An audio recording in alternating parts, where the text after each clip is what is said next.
사무소 소장 이의엽입니다. 검찰개혁의 절호의 기회. 한 달 넘도록 찬반 논란이 뜨거웠던 조국 후보자에 대한 임명 여부가 곧 결말이 납니다. 검찰이 국회의 인사청문회를 앞두고 대대적인 압수수색을 벌이고 조 후보자의 아내를 청문회 도중에 전격 기소한 것은 명백한 검찰의 정치 개입입니다. 정치적 중립을 지키면서 공정하게 심판을 봐야 할 검찰이 심판의 본분을 내팽개치고 정치에 직접 뛰어든 것이죠. 검찰이 준수해야 할 금도를 넘어섰습니다. 이로써 여야 간의 대립이 검찰과 청와대의 대결 양상으로 바뀌었으며 충돌은 피할 수 없게 되었습니다. 검찰의 피의사실 유포와 언론 플레이가 비일비재합니다. 권력형 비리가 드러난 것도 아닌데 특수부 검사를 대거 투입해 요란하게 압수수색을 벌이고 검찰이 유포하는 것으로 의심되는 온갖 혐의와 의혹이 언론에 의해 사실인 양 보도되는 상황이 잇따르고 있습니다. 심지어 국회 청문회장에서 검찰로부터 받은 것이 아니라면 접근이 어려운 수사 자료와 내용들이 버젓이 공개되기도 했지요. 자유한국당 김진태 의원은 검찰이 압수수색으로 확보한 PC에서 포렌식 작업으로 추출한 자료를 갖고 공세를 폈는데요. 포렌식 자료 출처가 검찰 말고는 없으니까 가히 검찰의 정치 공작이라고 해야 할 것입니다. 장관의 임명권은 대통령에게 있고 공직 후보자에 대한 검증 권한은 국회에 있습니다. 그런데 검찰은 국회가 청문회를 통하여 후보자를 검증하기도 전에 먼저 압수수색을 자행했습니다. 검찰이 수사권을 남용하여 입법기관의 권한을 침해한 것이지요. 또한 후보자의 부인에 대하여 압수수색 불과 사흘 만에 소환조사 한 번 없이 기소를 했습니다. 검찰이 기소 독점주의를 악용한 것입니다.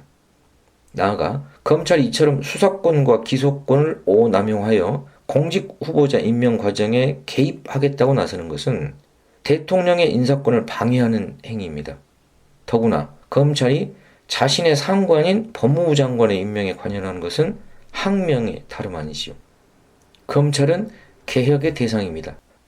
그런데 지금 윤석열 검찰은 마치 자신들이 개혁의 사도이고 정의의 수호자인 양 행세하고 있습니다. 검찰의 정치 개입에 대해 비판하면 되레 수사 개입이고 검찰 독립성 침해라고 반발합니다. 무소불위 권력에 도취해 있는 정치검찰의 폐해를 극명하게 보여준다고 하겠습니다. 이낙연 국무총리의 말 맞다나 자기들이 정치를 하겠다고 덤비는 검찰을 보면서 새삼 깨닫게 되는 것은 검찰개혁의 중요성입니다. 문재인 대통령은 자서전 문재인의 운명에서 노무현 대통령이 검찰을 장악하려 하지 않고 정치적 중립과 독립을 보장해줬지만 오히려 정치검찰의 희생양이 됐다며 안타까움을 밝힌 바 있습니다. 또한 검찰을 생각한다는 책에 보면 참여정부가 간과했던 검찰의 정치적 중립성을 반성하는 대목이 눈에 띄는데요. 문 대통령은 우리가 정치적 중립성 이 부분을 너무 나이브하게 생각했는지 모른다. 정권이 검찰을 정권의 목적에 맞게 장악하려는 시도만 벌인다면 검찰의 민주화는 시간이 좀 걸리더라도 저절로 따라온다고 봤다고 수려합니다. 검찰이 정치적 중립을 지키고 검찰의 민주화가 저절로 될 수 있을까요? 터무니없는 환상이고 착각입니다. 군부 독재 시절에 권력의 실세는 육사 출신들이었습니다.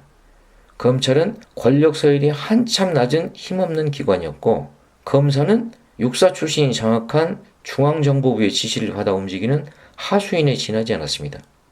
그런데 1987년 6월 항쟁으로 군부 독재를 종식시키고 민주화가 이루어지자 검찰이 권력의 핵심 기관으로 떠오릅니다. 군부가 퇴진하고 빈 자리를 검찰이 대신 차지한 것이지요.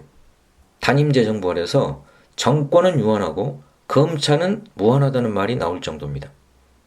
기소권의 독점은 물론 수사권까지 동시에 갖고 있는 대한민국 검찰은 세계에서 유례를 찾기 힘든 무소불위의 사법 권력입니다.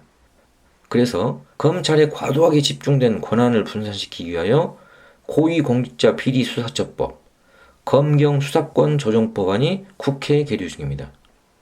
이 법안들은 검찰 권력을 분산시켜 서로 견제할 수 있게 하자는 취지입니다. 하지만 무소불위의 특권을 독점해온 검찰이 이들 법안에 찬성할 리가 없지요. 검찰이 무리수를 감행하면서까지 조국 대전에 뛰어든 의도는 검찰 개혁을 무산시키기 위해서입니다. 검찰은 조 후보자의 낙마에 사활을 걸고 달려들고 있습니다. 수단 방법을 가리지 않고 기어이 검찰 개혁을 무산시키자는 속셈을 노골적으로 드러내고 있는 것이죠. 윤석열 검찰의 도발은 검찰 개혁의 당위성과 시급성을 확인시켜줍니다. 검찰 개혁 없이 민주주의 없습니다. 검찰 개혁을 나이브하게 생각했다가 거꾸로 정치검찰의 희생양으로 당하고 말았던 참여정부의 실패가 되풀이되어서는 안 될 것입니다. 문 대통령은 문재인의 운명에서 대검 중수부 폐지가 검찰의 정치 중립을 위해 상당히 중요한 과제였는데 그 시기를 놓치니 다음 계기를 잡지 못했다고 아쉬움을 털어놓은 바 있습니다. 윤석열 검찰이 가면을 벗고 마각을 드러낸 지금이야말로 정치검찰을 단호히 단죄하고 검찰 개혁을 과감히 추진할 수 있는 절호의 시기입니다. 이때를 놓치고 또 후회할 것입니까? 정치검찰이 사생결단을 하고 달려드는데 정권이 나이브한 도덕주의와 어설픈 아마추어리즘으로 대응한다면 오히려 큰 코 다칠 수 있습니다.